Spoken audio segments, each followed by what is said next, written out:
Tiene la palabra doña Soledad Puertolas.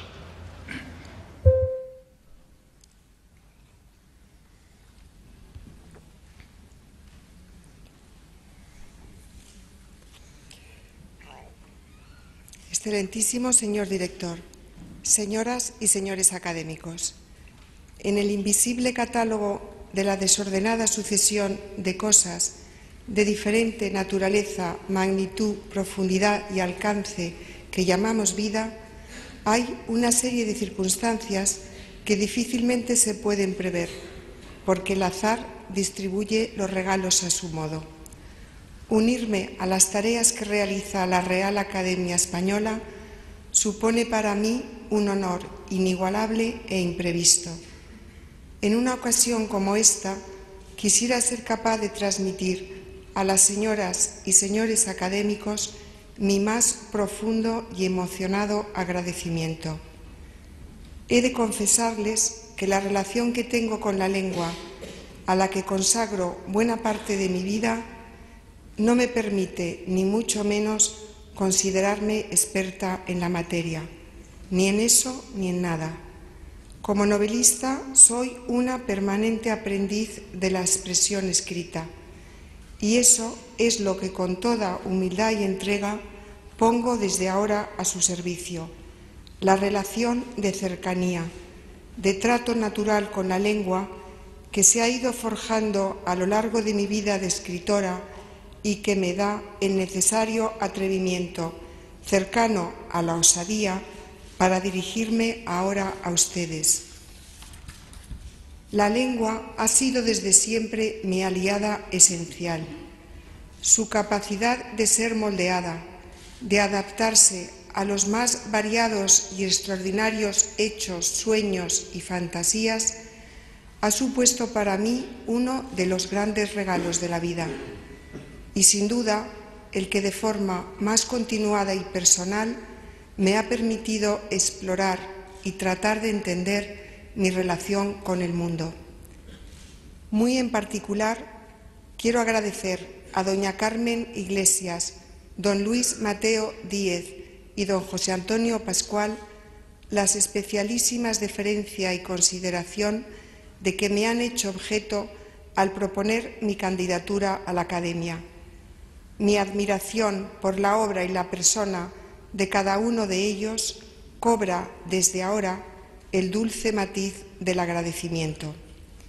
El sosegado y profundo análisis que Carmen Iglesias hace de determinados momentos y personajes históricos, la mirada incisiva de José Antonio Pascual sobre el funcionamiento y la gramática de la lengua y el tono de eternidad, de incesante discurrir que caracteriza la prosa de Luis Mateo Díez, iluminan mis hipotéticos méritos, porque los suyos están en la base de mi presencia aquí. Y eso es algo que en momentos tan solemnes me produce un indecible alivio. Muchísimas gracias a los tres.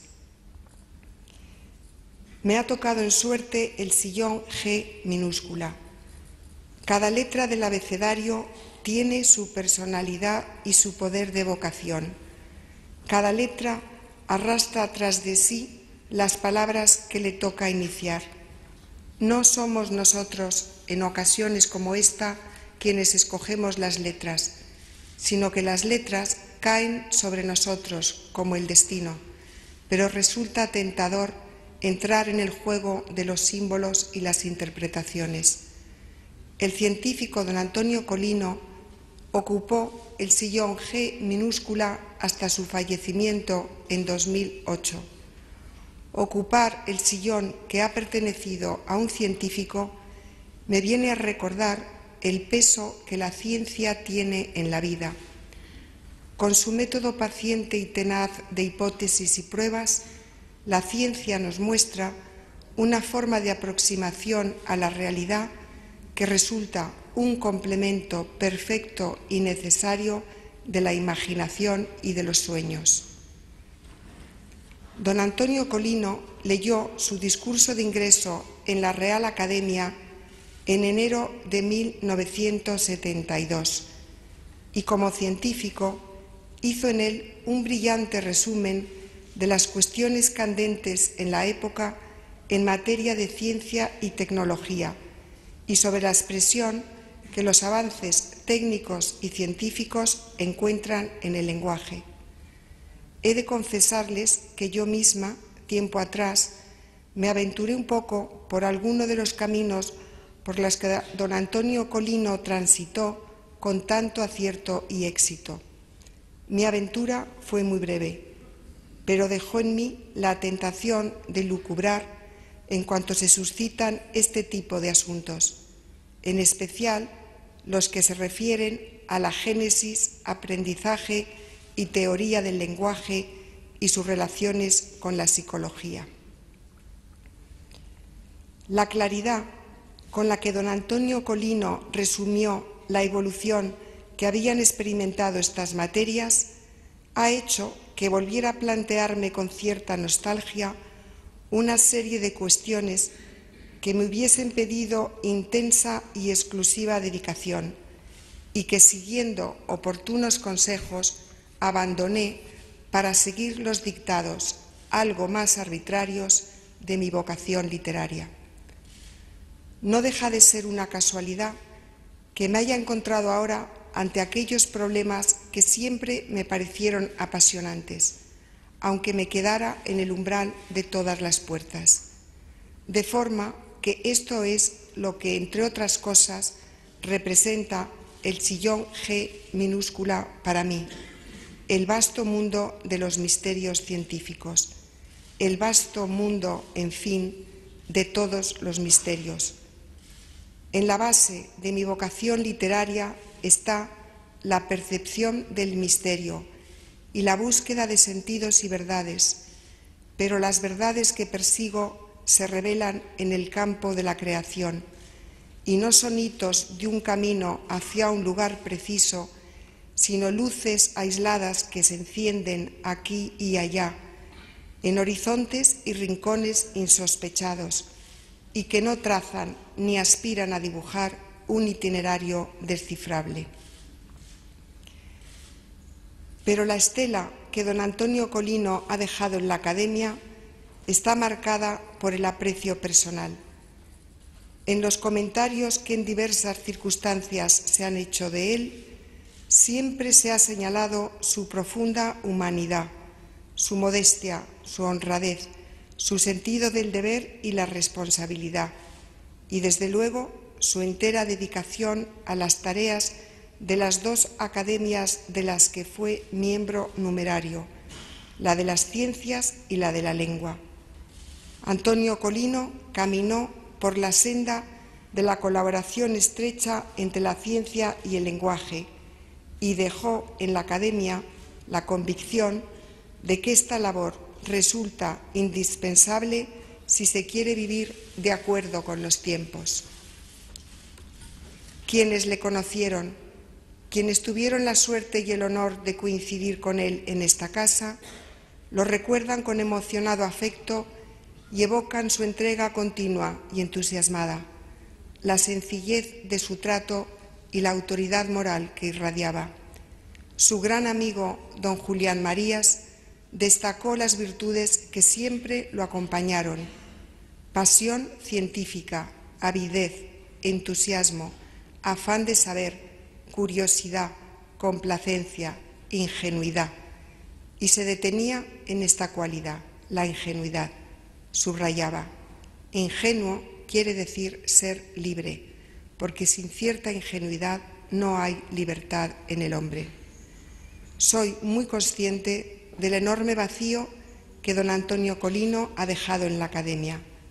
Al entrar yo en la casa, se me ofrece la posibilidad de sumarme al disfrute de su legado. Como sin duda algo de su espíritu y de su excepcional humanidad se ha quedado para siempre aquí entre nosotros, le agradezco al azar este privilegio.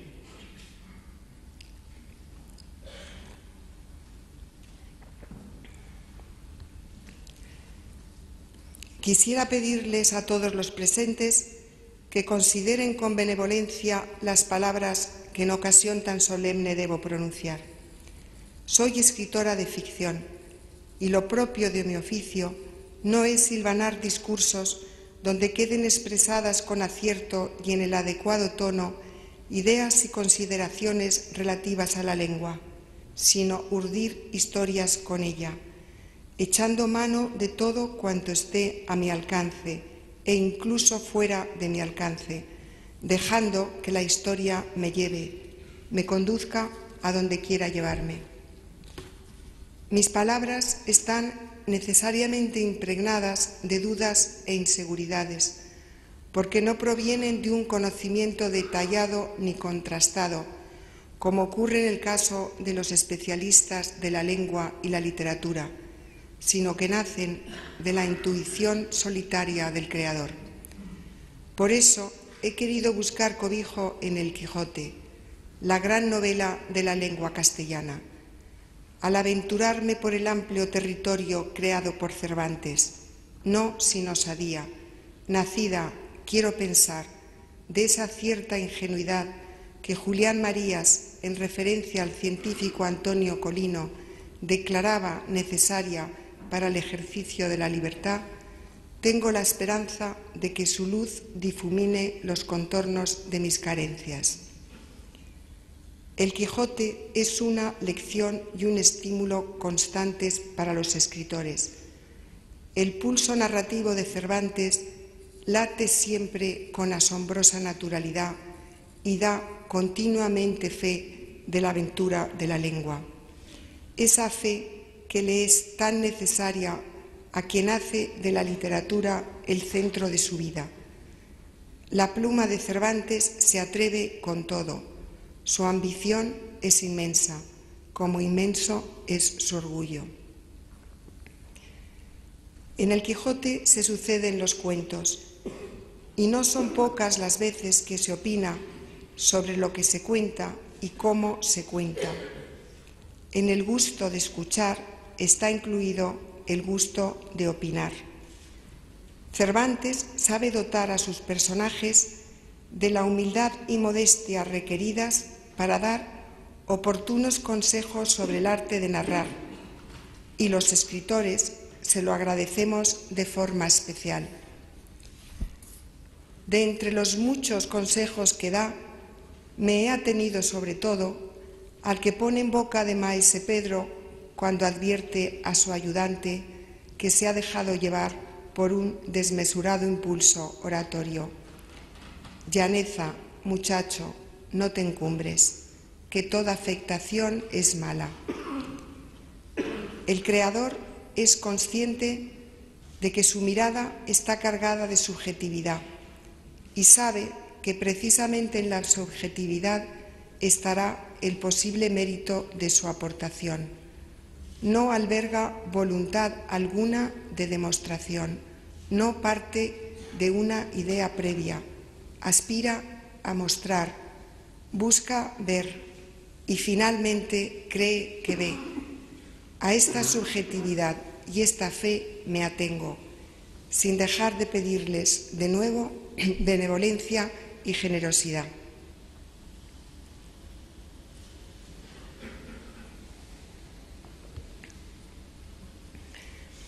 Escogí como tema central de mi discurso los personajes secundarios del Quijote y lo hice de forma instintiva, nada premeditada.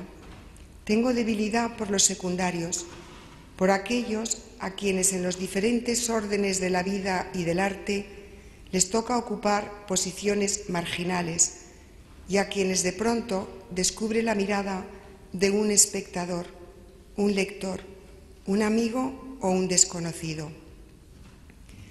El secundario es poco visible. No se encuentra en el centro de la acción o del discurso, sino en la periferia, en los flecos, en los rincones. Tenemos que hacer un pequeño movimiento, un gesto, ladear un poco la cabeza para verlo.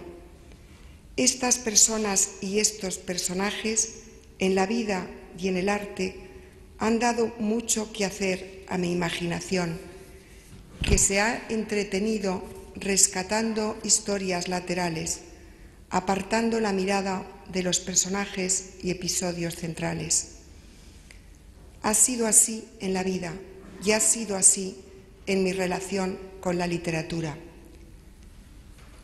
De los cuentos que me leyeron en la infancia y los que luego leí y fui escogiendo por mi cuenta, me fijaba sobre todo en aquellos personajes que se quedaban un poco atrás: un sapo desorientado, un elefante patoso, una gallina de plumaje deslucido. Más tarde, cuando entraron en mi vida relatos que trataban de gente parecida a mí, de niñas inquietas y soñadoras que no entendían el mundo de los adultos y que preferían refugiarse en sus fantasías, comprendí que en la vida había muchas pistas que parecían asuntos secundarios y que daban pie a historias verdaderamente principales. Era yo, al escogerlas, al ir descubriéndolas e inventándolas, quien las convertía en principales. Finalmente, eso es lo que hago cuando escribo ficciones: convertir en protagonistas a personajes que antes de serlo podían pertenecer al universo de lo secundario. Lo cierto es que los novelistas, cuando empezamos a escribir un relato, avanzamos entre tinieblas, y es sólo al final, cuando caemos en la cuenta del camino recorrido y tenemos cierta perspectiva para ver a nuestros personajes, hablar de ellos e incluso hablar con ellos. Los personajes secundarios del Quijote llamaron mi atención desde que en la Universidad de California seguí un curso sobre la obra de Cervantes, dirigido por Arturo Serrano Plaja. Lejos de España, años después de haber dejado el colegio, cuando el recuerdo de las lecturas obligatorias y fragmentadas que allí se hacían casi se había desvanecido y se había diluido el pozo de angustia que mis esporádicos encuentros con Don Quijote me había legado, porque aquel héroe tantas veces humillado y derrotado me encogía el ánimo, vi en la novela de Cervantes lo que nunca había podido ver. Vi la aventura del individuo y la aventura de la lengua, inseparablemente unidas, felizmente el uno al servicio de la otra, y viceversa. Mi vocación de escritora reconoce en ese momento un revelador punto de apoyo. En esa vía que la imaginación, en estrecha alianza con la lengua, me mostró, yo podía transitar a mis anchas. Allí era posible perderse sin miedo y conmoverse, sufrir, reír, pensar, soñar. Decidí que ese era mi lugar. Mi interés por los personajes secundarios sin duda arranca de mis primeras lecturas. Los protagonistas de aquellos relatos de la infancia encontraban siempre, a lo largo de sus complicadas y peligrosas empresas, extraños aliados, apoyos inesperados y mágicos. Partían de circunstancias muy difíciles y se topaban con obstáculos que parecían insalvables, pero la intervención de estos personajes cambiaba el curso de las cosas de forma radical y se alcanzaba el final feliz. Años después, atrapada en la aventura del héroe de Cervantes, yo buscaba en el libro esos elementos inesperados y mágicos, esos aliados que facilitaran su empresa. Por eso he dado el título de Aliados a mi discurso. Con él pretendo rendir un pequeño tributo a los personajes en quienes Don Quijote, en su lucha por imponer sus ideales, encontró aliento, estímulo, comprensión, amistad, compañía o una clase de complicidad, fugaz o permanente, inmediata o simbólica.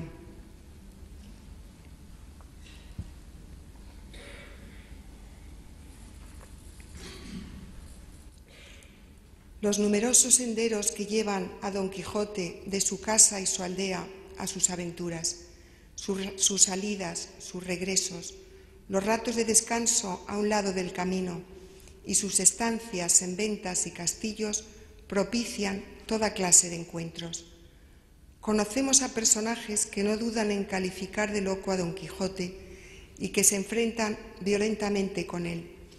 A personajes que, aunque convencidos de la locura del caballero, le siguen la corriente porque se proponen devolverle a casa mediante engaños y ardides.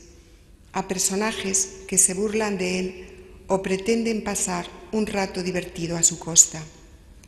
Pero hay también quienes le siguen la corriente de buena fe y quienes no saben qué pensar de la salud mental del caballero y le tienen por un extraño loco entreverado, en ocasiones perfectamente cuerdo y capaz de hablar con extraordinario juicio sobre asuntos de importancia, y en otras, las que se refieren a la caballería andante, rematadamente loco.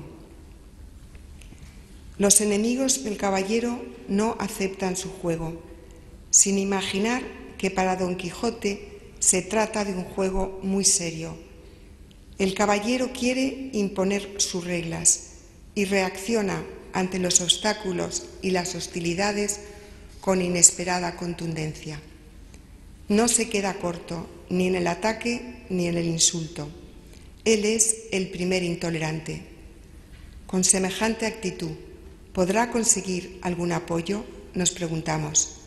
¿Habrá personas que le muestren un mínimo de simpatía, de complicidad, que le permitan vislumbrar una pequeña posibilidad de entendimiento? Pero Cervantes se las arregla para proporcionar a Don Quijote esos puntos de apoyo sin los cuales su lucha sería mucho más difícil, solitaria e indescifrable, porque los aliados que de diversas formas sostienen al héroe en su desmedida empresa nos dan pistas para comprender a Don Quijote. Nos acercan al enigma del personaje. No son pocos los personajes femeninos que desfilan por las páginas del Quijote. Nuestro héroe intenta zanjar el delicado asunto de su relación con las mujeres ateniéndose al principio caballeresco. El corazón del caballero pertenece a su dama. Pero Cervantes no quiere dejar las cosas así y brinda a Don Quijote más de una ocasión de demostrar que no es ni mucho menos insensible a los encantos femeninos.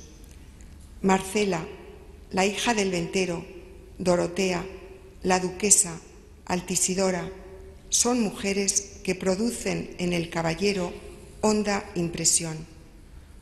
Cuando le piden ayuda, Don Quijote no es capaz de negarles nada.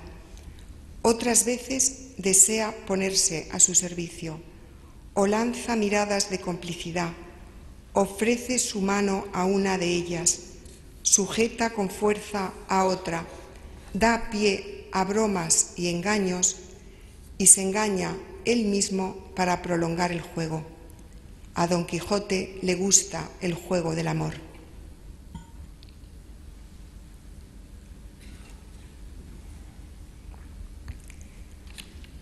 Marcela irrumpe en el universo caballeresco de la primera parte y deja una huella imborrable. Lo que sorprende a quienes la escuchan, Don Quijote incluido, y a los lectores de todos los tiempos, es su firme declaración de libertad. Marcela, a quien precede la fama de cruel e ingrata, inicia su discurso con un razonamiento impecable. Hízome el cielo, según vosotros decís, hermosa, y de tal manera que sin ser poderosos a otra cosa, a que me améis os mueve mi hermosura. Y por el amor que me mostráis, decís y aún queréis que esté obligada a amaros. Mas no alcanzo que por razón de ser amado esté obligado lo que es amado por hermoso a amar a quien le ama. Hacia la mitad del discurso hace la declaración fundamental. Yo nací libre y para poder vivir libre escogí la soledad de los campos. Marcela está íntimamente emparentada con Don Quijote.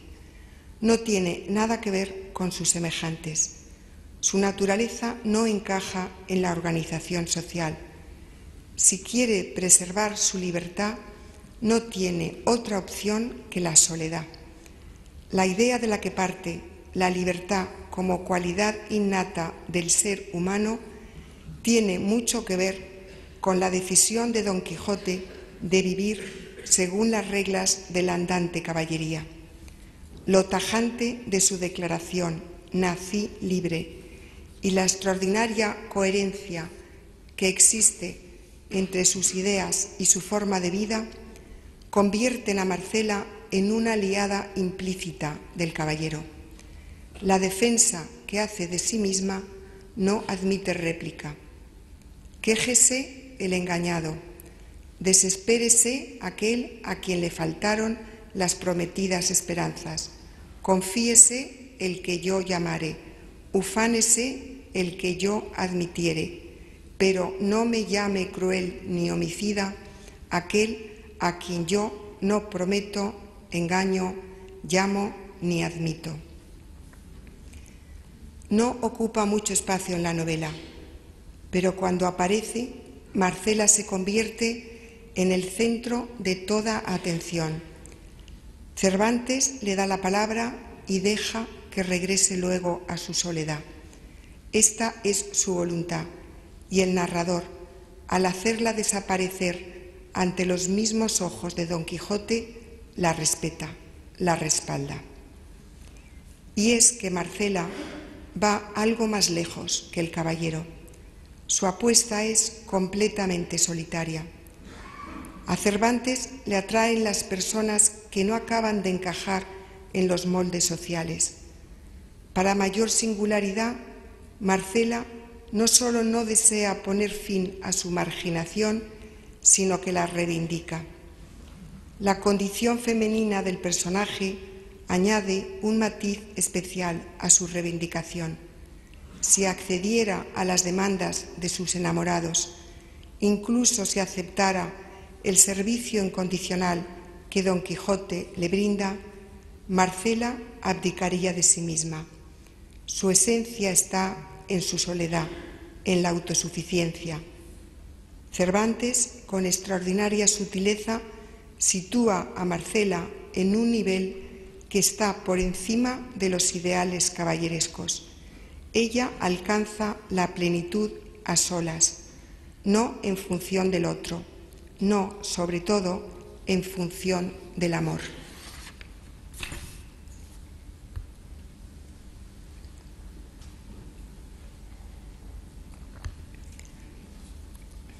En acusado contraste con los ideales que inspiran a Marcela, la hija del ventero nos ofrece una buena dosis de realidad.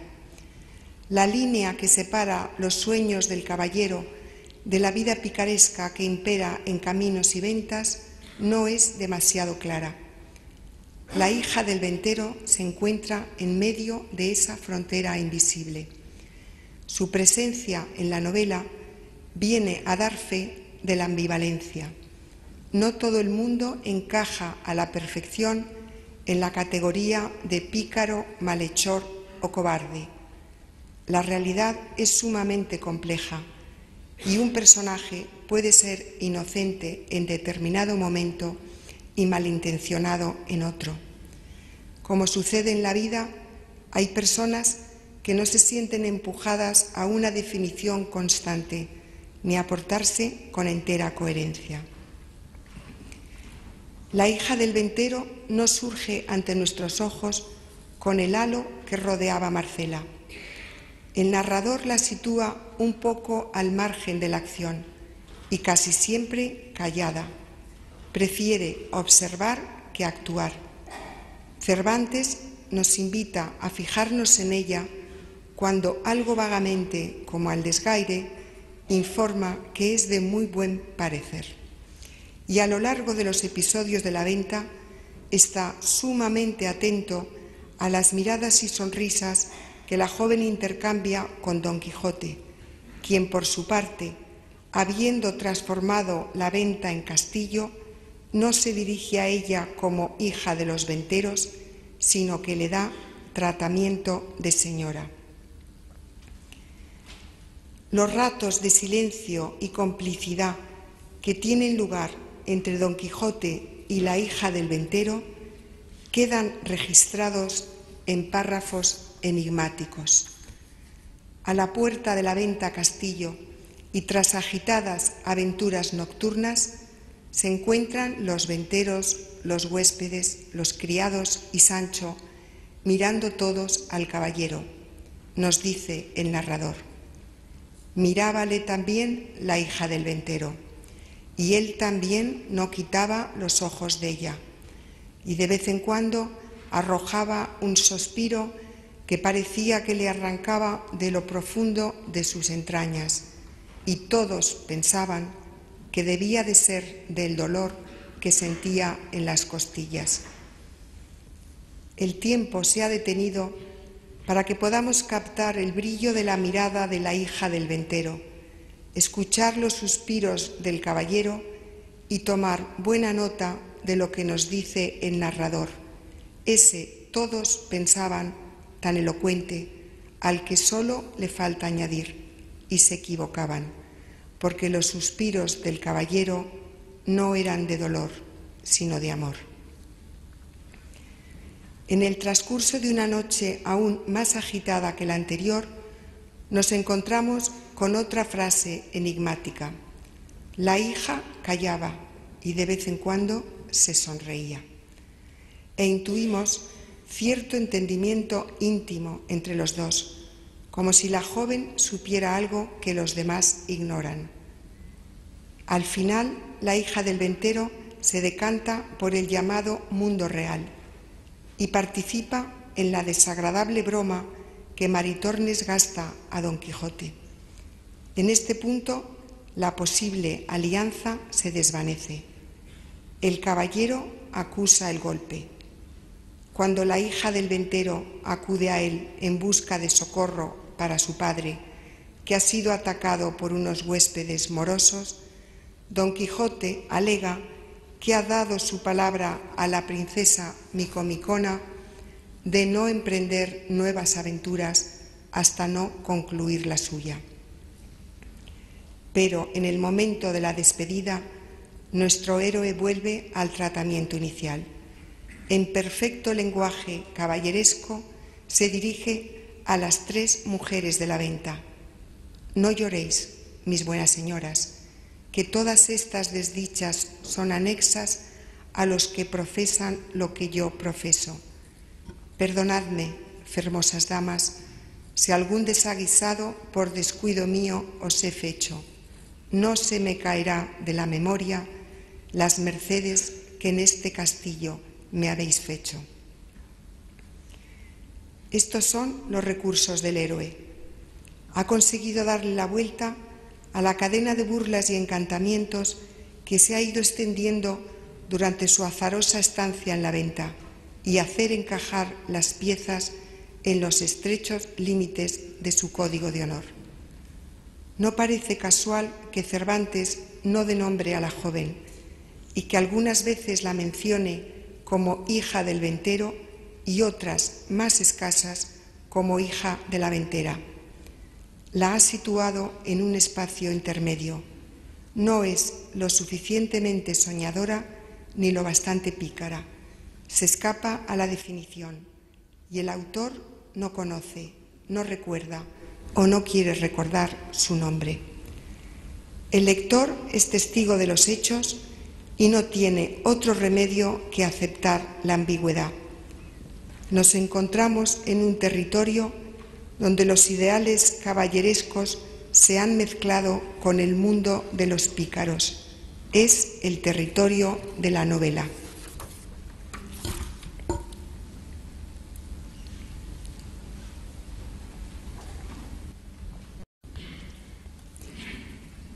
En Dorotea otro de los personajes femeninos de la primera parte, se da la conciliación. Es amable y desenvuelta, lectora de libros de caballerías y una excelente narradora oral. Destaca por sus extraordinarias belleza e inteligencia. Lucha por reparar su honra y conseguir la correspondencia de su amado. Sabe jugar cuando es preciso y está siempre dispuesta a echar una mano a quien necesita ayuda.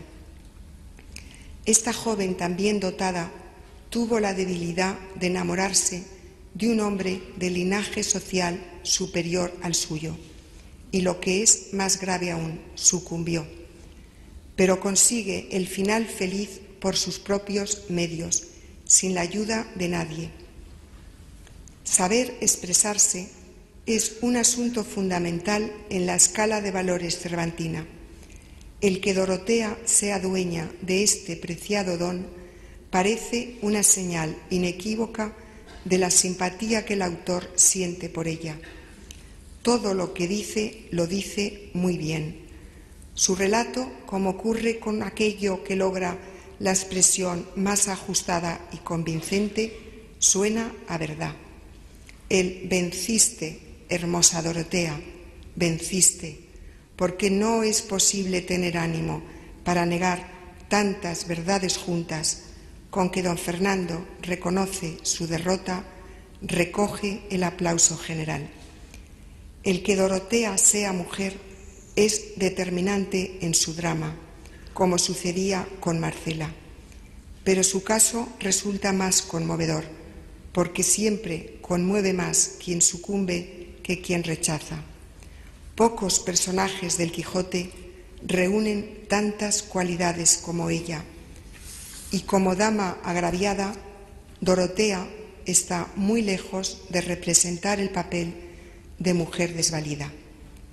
De manera que los tres personajes femeninos de más peso de la primera parte viven sus historias al margen de las del caballero, pero Cervantes las sitúa a su lado y Don Quijote fija los ojos en cada una de ellas.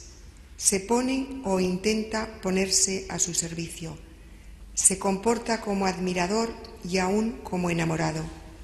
Pero son ellas quienes, cada una a su modo, proporcionan al caballero complicidad y apoyo, aunque, como en el caso de la hija del ventero, solo se trate de un apoyo temporal. Ya en la segunda parte, cuando la todopoderosa duquesa, con la colaboración entusiasta de la frívola Altisidora, mueve los hilos de los engaños que ocupan varios capítulos, solo doña Rodríguez, la dueña crédula, representa una tregua y aporta una dosis de fe al pedirle al caballero que resuelva el agravio que ha sufrido su hija. El caballero cuenta con otra clase muy valiosa de ayuda, la que brinda la amistad. La senda de la amistad suele ser más ancha que la del amor y sus manifestaciones resultan menos dramáticas. Próxima a la amistad, la simpatía también provee al héroe de ayudas esporádicas. Es en la segunda parte cuando Don Quijote hace amigos de verdad. Naturalmente, siempre tiene a Sancho a su lado, pero Sancho se sitúa casi desde el principio en el núcleo mismo de la acción y las relaciones entre caballero y escudero acusan los conflictos esenciales del héroe. Sancho no es un secundario. El caballero del verde gabán, modelo de hidalgo castellano, resulta un excelente interlocutor para Don Quijote. Don Diego admira el buen juicio que tiene nuestro héroe cuando trata de asuntos de importancia y nada sencillos, como es el caso de la educación de los hijos. El poeta Don Lorenzo, hijo de Don Diego, aún resulta mejor interlocutor que el padre. Don Lorenzo, al ser poeta, pertenece a la estirpe de los marginados. Si bien Don Quijote ilustra con detalle, ya que el asunto le interesa, hay poetas que triunfan y medran socialmente, y con manifiesta ironía aconseja a don Lorenzo que si desea el éxito siga el fácil camino de la retórica. Roque Guinart, el bandolero de buen corazón, que está indiscutiblemente al margen del orden social, hace muy buenas migas con el caballero, que pasa unos días en su campamento y mantiene con él largas conversaciones.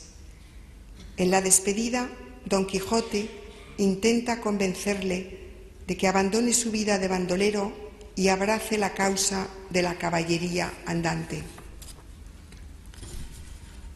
No parece casual que en esta segunda parte, cuando tantos personajes toman la batuta para erigirse en directores del juego y transformarlo en burla, Don Quijote deje caer su necesidad de más compañía.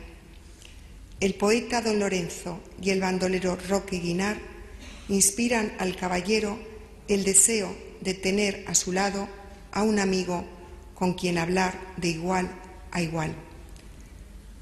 En otros episodios que suceden fuera del castillo de los duques, Don Quijote tiene sus momentos de gloria, de paz o de amistad.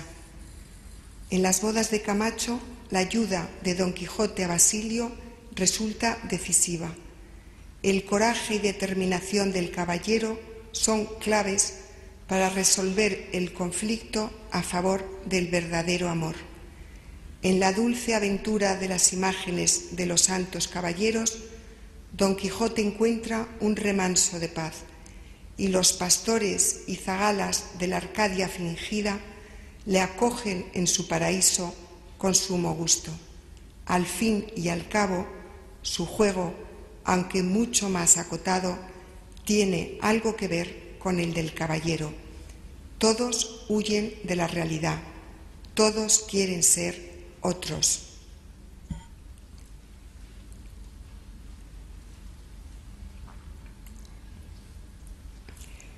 De manera que Don Quijote, a pesar de las adversidades, hace amigos y da y consigue apoyos.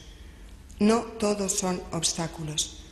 Como en aquellos cuentos que me leyeron y leí durante mi infancia, el héroe encuentra aliados y prosigue su camino. Tropieza y se levanta, reconstruye su sueño una y otra vez, no desespera. A pesar de su famosa declaración tras la desdichada aventura del barco encantado, «Yo no puedo más», Don Quijote siempre puede dar unos pasos más. Al final, cuando la sombra del Quijote apócrifo le resulta cada vez más molesta a Cervantes, el caballero entabla conversaciones destinadas a convencer a sus interlocutores de que los personajes a cuyas aventuras estamos asistiendo son los verdaderos Don Quijote y Sancho, y no esos que andan por las páginas de otro libro cuyo autor ni siquiera merece ser mencionado. Nuestro héroe llega incluso a convencer de su verdad a don Álvaro Tarfe, un personaje del Quijote apócrifo con quien en un alarde típicamente cervantino el caballero intercambia un juicioso diálogo. Ya después de la muerte de Don Quijote, aparece de forma momentánea un secundario que debe destacarse, el escribano que a petición del cura da testimonio de la muerte del héroe. Es Cervantes quien pone en boca del cura la petición: que quede claro para todos que la historia ha terminado. Don Quijote muere y nadie va a resucitarlo. No va a haber más salidas, ni verdaderas ni falsas. Y es que la fábula, el cuento, ha terminado. Así es como terminan los cuentos, con un final concluyente. No todos los cuentos alcanzan un final feliz, aunque esos eran mis preferidos, y a mí en mis primeros encuentros con la obra de Cervantes, me habría gustado poder transformar en victorias las derrotas del desdichado héroe, acudir en su ayuda cuando era derribado de su precaria cabalgadura o caía sobre él una lluvia de golpes, e incluso sacarle de su error cuando llamaba gigantes a molinos, segura del desastre que se avecinaba. Pero no se trataba de eso. Cervantes deja que el héroe acepte su derrota, se retire y muera.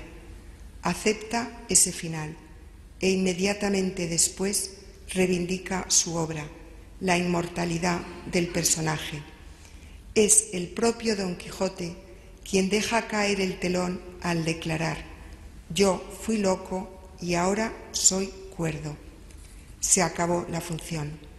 Ya no pide complicidad ni exige que sus fantasías sean aceptadas como verdades indiscutibles. Está en otro lugar.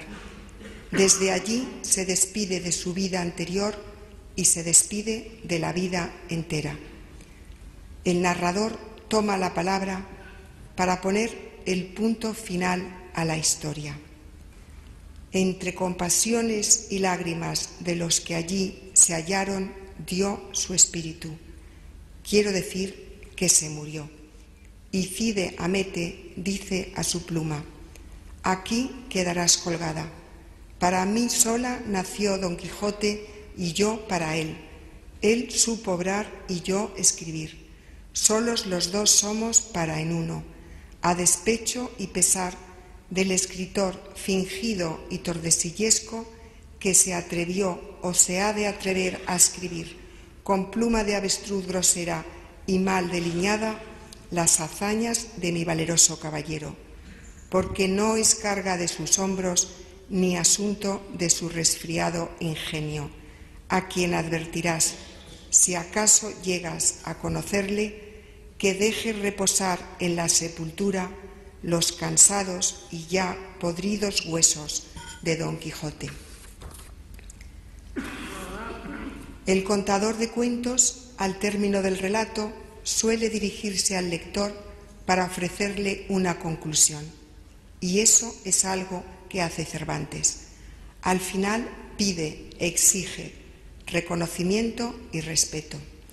Era algo que ha estado presente en cada una de las páginas del libro y que en el curso de la segunda parte se ha hecho más patente. En esta segunda parte, nos dice el autor, no quiso ingerir novelas sueltas y pegadizas, sino algunos episodios que lo pareciesen, nacidos de los mismos sucesos que la verdad ofrece, y aun estos limitadamente, y con solas las palabras que basten para declararlos, y pues se contiene y cierra en los estrechos límites de la narración, teniendo habilidad, suficiencia y entendimiento para tratar del universo todo, pide que no se desprecie su trabajo y se le den alabanzas, no por lo que escribe, sino por lo que ha dejado de escribir. En esto sí es el Quijote radicalmente distinto de los cuentos tradicionales, donde la voz del narrador tenía un tono impersonal. Era una voz colectiva. El Quijote nos muestra el mundo del yo, de la voluntad personal, de los sueños personales. No es un cuento, es el cuento, la novela de Cervantes. Nos ponemos a hablar de Don Quijote, de Sancho, de Dulcinea, de Marcela, de Dorotea, del caballero del verde gabán, del bandolero Roque Guinart, y acabamos hablando de Cervantes y de su empeño por conseguir la inmortalidad. Un tratado sobre la literatura que es al mismo tiempo un tratado sobre la vida. Esta es la obra de Cervantes, la literatura como metáfora de la vida, la locura como metáfora de la literatura.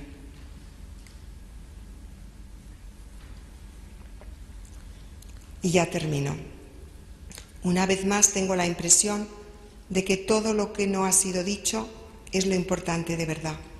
Por eso, probablemente Cervantes nos ofrece un tratado de literatura como novela, porque al fin los asuntos profundos de la vida no pueden nombrarse, y todos nos entendemos mejor si hablamos de otra cosa, sí, de literatura, algo destinado a entretener o a poner en el aborrecimiento de los hombres las fingidas y disparatadas historias de los libros de caballerías, pero, por encima de todo, algo que se vive con la pasión de una oportunidad única y que se convierte en un asunto de vida o muerte. Los humanos hablamos y hablamos y escribimos como si nos creyéramos capaces de dominar las lágrimas, los desgarros y las decepciones y de distanciarnos de los salvajes accesos de alegría y regocijo. En el fondo de tanta palabra, de tanta narración, de tanto contar y tanto escuchar, late siempre la esperanza de que en algún momento sobrevenga el milagro del mutuo entendimiento y se vislumbre la luz de una verdad. Quiero agradecerles a todos la atención que me han prestado y de forma muy especial a las señoras y señores académicos. El honor que me han hecho difícilmente encuentra su expresión en las palabras. Les ofrezco, para lo que les pueda servir, lo único que puedo ofrecerles, mi pasión por la literatura y por el maravilloso instrumento que la hace posible, la lengua. Muchas gracias.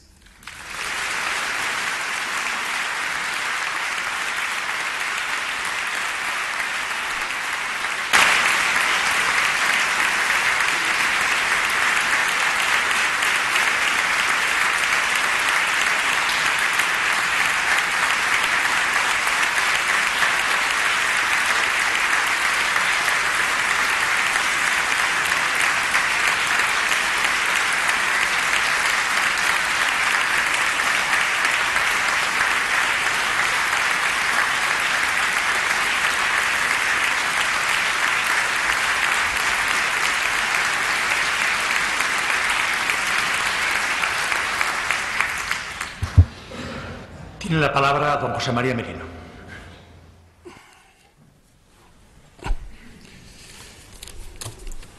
Señor director, señoras y señores académicos, como lector atento de su obra, hace años que disfruto de los libros de doña Soledad Puertolas. También hace años que nos une una amistad fraguada a lo largo de encuentros en diversas conferencias de escritores lejos de nuestro espacio habitual. Y durante este tiempo, cada uno de nosotros ha hecho la presentación pública de algún libro del otro. Por ello, comprenderán ustedes que sienta una alegría especial en estos momentos cuando me corresponde precisamente a mí la honrosa responsabilidad de dar contestación a su magnífico discurso de ingreso en la Real Academia Española. Soledad Puertolas nos ha hablado con mucha finura en la observación de los personajes secundarios en el Quijote, confesándonos su debilidad por los secundarios, esos personajes que habitan la periferia, los rincones. Por ventura, la jerarquía en el interés de los personajes y el concepto de secundario no tienen la misma significación en la vida que en la literatura, donde los personajes protagonistas y los secundarios ofrecen la misma importancia estructural y su interés no tiene nada que ver con la relevancia social que pueda otorgárseles. Además, en la literatura, los personajes secundarios son fundamentales para que la historia de los protagonistas alcance toda su significación. Y si repasamos la gran novela del siglo XIX, podremos constatar cómo, desde una lectura contemporánea, en muchas ocasiones los personajes secundarios mantienen tanta o mayor vitalidad narrativa que los principales. En lo que se refiere al propio concepto de lo que es principal y secundario en literatura, Soledad Puertolas plantea el asunto con lucidez en su espléndida colección de ensayos titulada La vida oculta. Voy a recordar sus propias palabras. Casi todos los relatos que corren por el mundo tienen, en paralelo con el hilo central, una o varias líneas argumentales. Son el contrapunto necesario, parte de un sistema de armonías y simetrías que pueden determinar la calidad final. Más allá de estas consideraciones, el tema del discurso de Soledad Puertolas es también indicio de una inclinación de nuestra autora, un gusto por enfocar en su ficción las historias desde el punto de vista o la perspectiva de personajes que forman parte en general del entorno de aquellos a quienes corresponde el papel principal.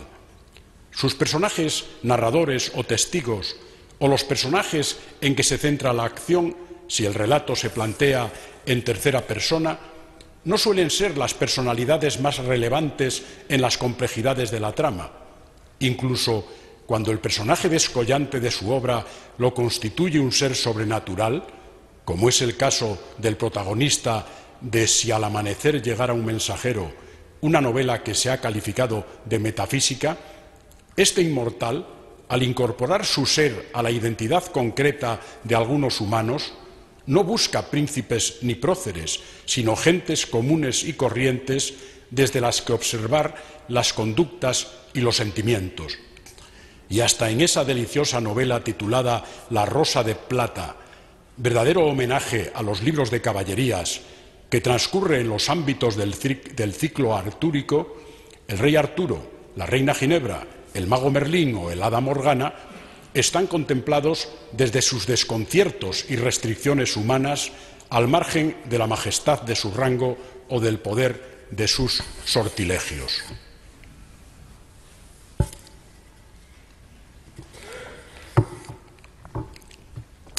En la opacidad y en la extrañeza de lo cotidiano, sin fronteras locales o geográficas ni preferencias de género, pues tanto hombres como mujeres recorren sus narraciones, se desarrollan las historias de Soledad Puertolas. Aunque su obra narrativa responda en general a lo que pudiera encuadrarse dentro del realismo, está muy particularizada por una notable palpitación intimista que procede de una mirada literaria peculiar.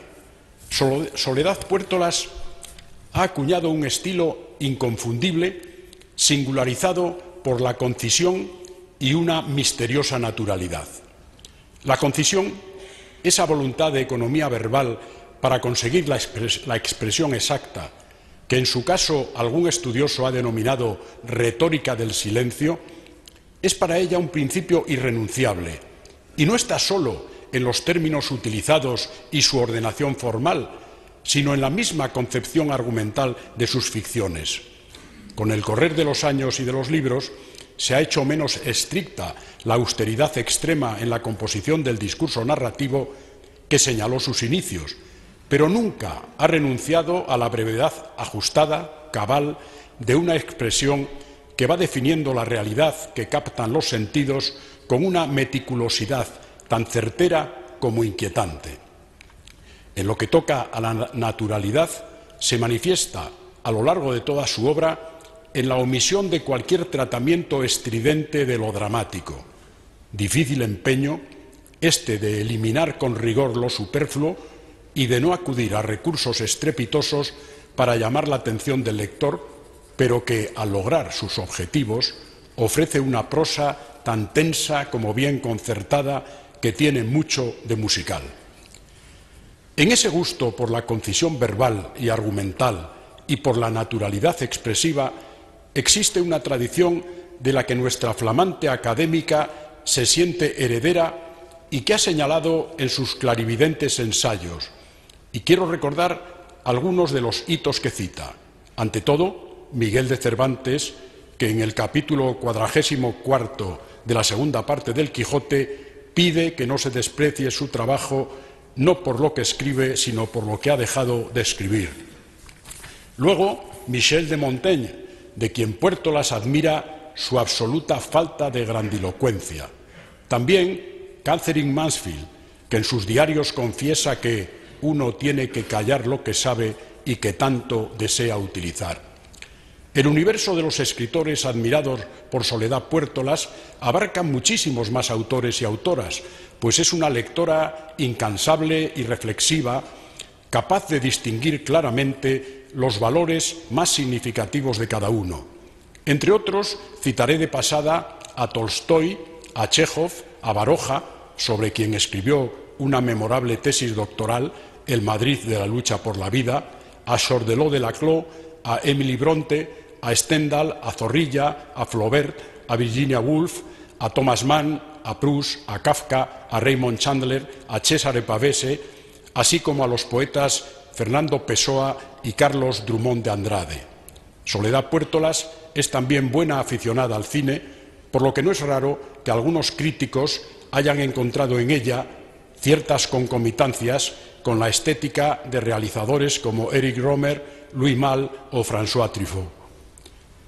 A lo largo de su labor de narradora, desde el año 1979, en que aparece su primera novela, hasta la fecha, Soledad Puertolas ha publicado 11 novelas y 5 libros de cuentos.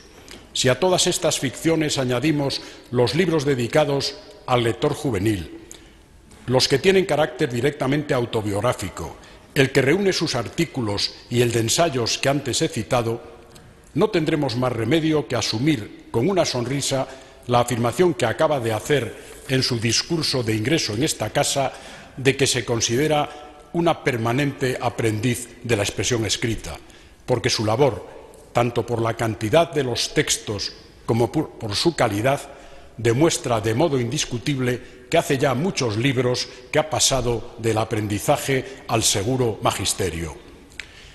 Es mi propósito subrayar los sutiles lazos estéticos y temáticos que unen la obra de Soledad Puertolas, y comenzaré resaltando dentro del conjunto, a modo de ejemplo, dos novelas muy apropiadas para aproximarnos a una parte importante de sus planteamientos narrativos. En la primera de todas sus novelas, El bandido doblemente armado, se apuntan a mi juicio los rumbos diversos que luego irá llevando su trabajo. La propia autora ha declarado que todo su mundo literario está ya en ese libro, y quiero compararlo con Una vida inesperada, publicado casi 20 años después, que tiene con El bandido una relación particularmente especular. La mujer que en Una vida inesperada escribe en primera persona recuerdos que se centran sobre todo en otra mujer, urdiendo en su evocación un tejido de relaciones cambiantes, insatisfactorias, desvelando apenas ciertos secretos, manteniendo con la enfermedad una particular vinculación, ordenando los sucesos que ocurren a su alrededor, presenta un eco de otra primera persona, en este caso un muchacho que se va haciendo hombre, el narrador de El bandido doblemente armado, que a través de su testimonio nos permite vislumbrar la vida y los secretos de diversos miembros de una familia a través de los años.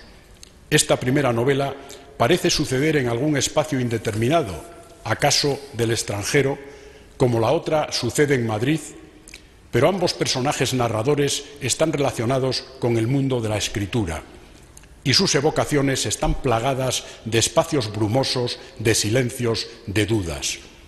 Que un personaje femenino, una editora y otros de Una vida inesperada hubieran aparecido ya en Días del Arenal evidencia la voluntad de Soledad Puertolas de construir un mundo novelesco en el que los personajes e incluso algunos lugares ofrezcan cierta recurrencia que los enlace sutilmente. Por eso no es extraño que en Queda la noche la recepcionista de un hotel venga a resultar la protagonista del cuento Recepción de La corriente del Golfo. También la señora Berg se nos expone mediante un personaje narrador desorientado en los inicios de la madurez y que de niño estuvo enamorado de la madre de un amigo, y en Cielo nocturno una narradora intenta reconstruir, entre otros aspectos de la memoria, sus tiempos escolares. Hay que señalar que la primera persona utilizada por Soledad Puertolas, pertenezca a la pura evocación o a la narración materializada a través de la escritura, sea masculina o femenina, se compone de corrientes o flujos de recuerdo que suelen llevar en sí una vertiente de interrogación sobre el sentido de las acciones y de los sucesos y estar teñidos de frustración y melancolía. La verdadera entidad de las evocaciones, aunque tengan el aspecto externo de una declaración, reside en la pregunta continua que el narrador o narradora se formulan sobre el significado de los comportamientos, de las actitudes, sobre su propia adaptación a la realidad.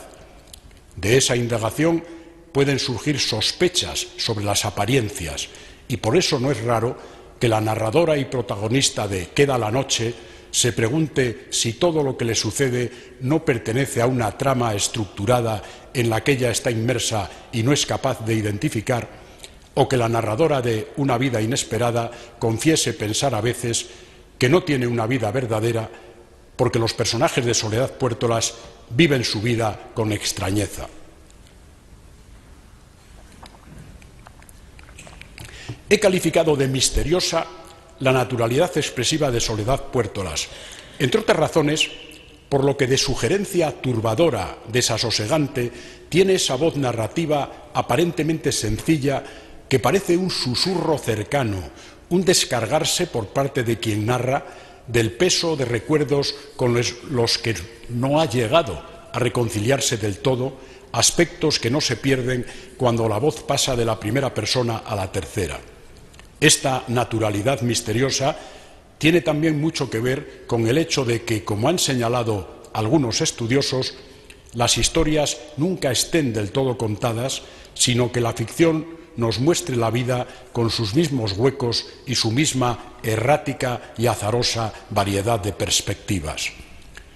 En otros libros, nuestra nueva académica estructura las narraciones sin centrar claramente la historia principal e incluso dispersando los relatos de forma independiente. En Burdeos, la referencia a la ciudad francesa es el elemento de cohesión de los tres relatos que componen el libro, en el que los movimientos externos de los respectivos personajes reflejan un desazonado vagar interior. En Días del Arenal, que se sitúa en una calle apócrifa de Madrid, la historia del hombre que vive una relación amorosa y desconcertante con una mujer casada sirve de pórtico a otras en las que aparecen diversos personajes dibujando un círculo de abandonos, sospechas, revelaciones y dudas.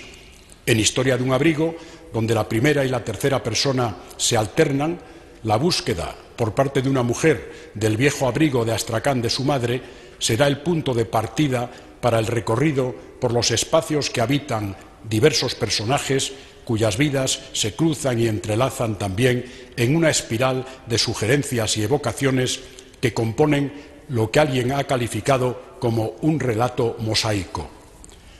Similares enfoques sobre lo cotidiano, la complejidad y vulnerabilidad de las relaciones personales, el juego de las apariencias y de los silencios, el predominio de lo que se rememora para reconstruir lo pasado y lo perdido, la experiencia de la vida como aventura principalmente interior, la inadaptación, se encuentran en los cuentos de Soledad Puertolas, donde la concisión expresiva y dramática que señala su estilo está llevada a sus extremos a través de los sucesivos libros que han ido ofreciendo nuevas facetas de su labor de escritora.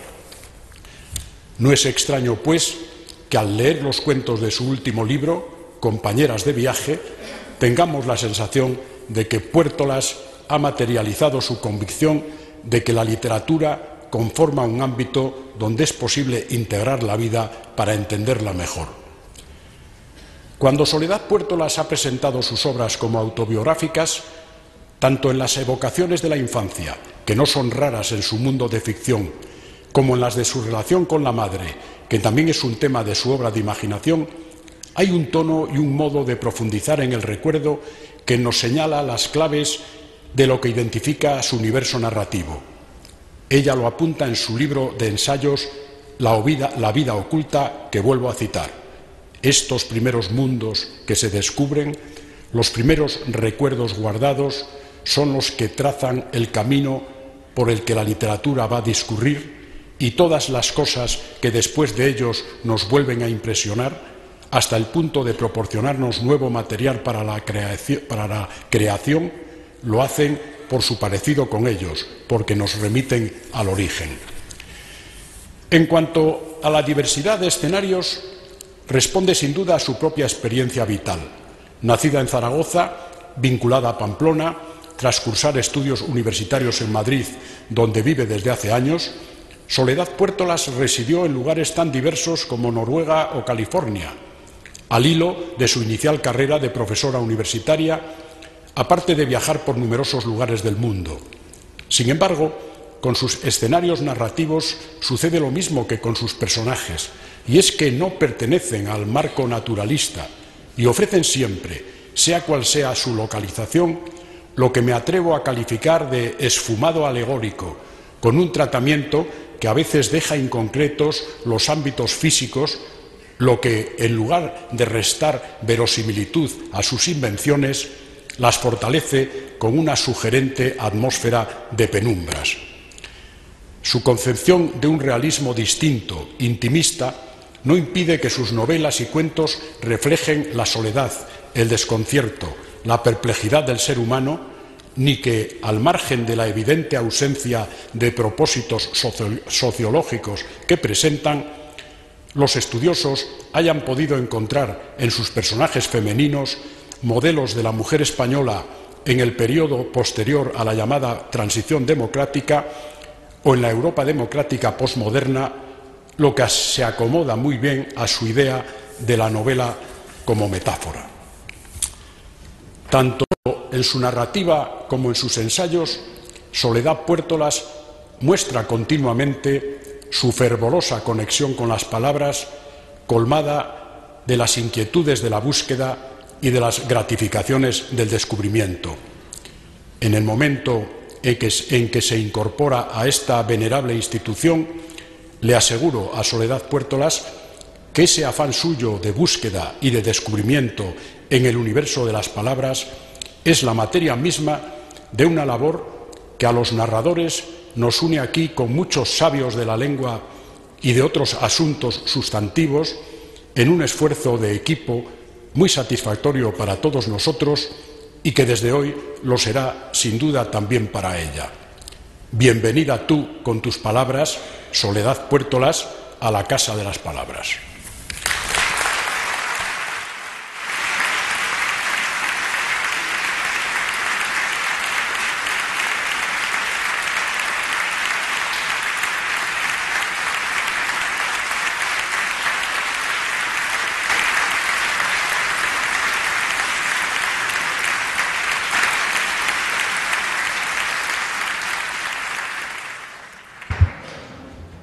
Puede acercarse a la mesa doña Soledad Puertolas.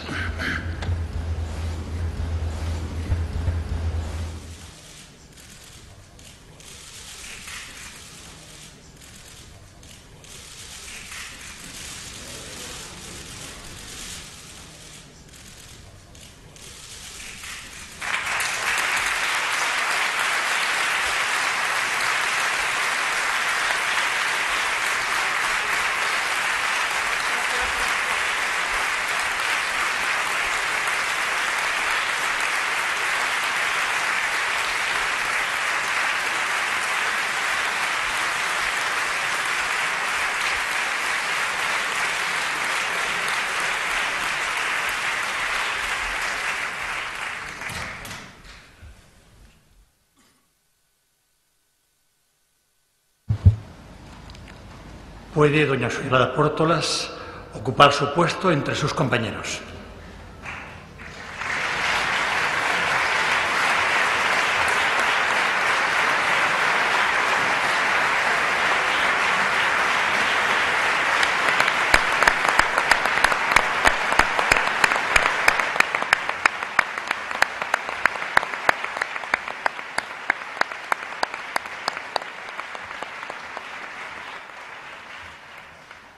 Se levanta la sesión.